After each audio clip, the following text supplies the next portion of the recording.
The one most important factor that affects the ability of a community to fight and prevent sex trafficking is the myth that it doesn't happen here.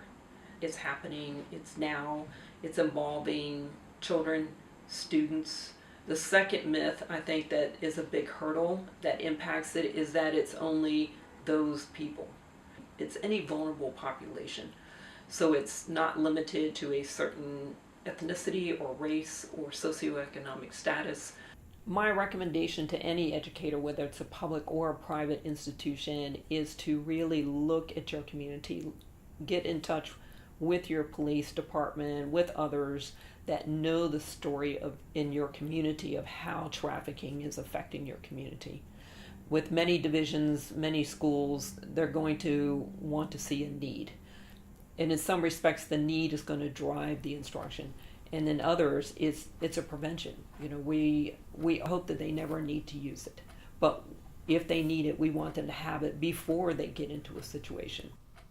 So I would just say to schools that have not implemented any sort of prevention curriculum that they're leaving their kids vulnerable. We know that human trafficking is a very real threat. It's something that affects each and every community across the United States. And if we're not educating our kids on how to protect themselves, then we're doing them a disservice.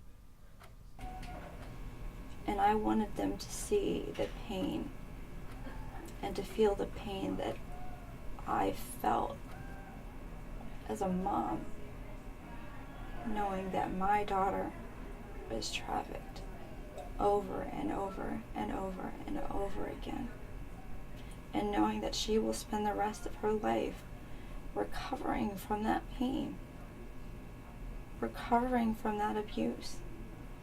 And so will my boys, and so will my daughter, my youngest daughter.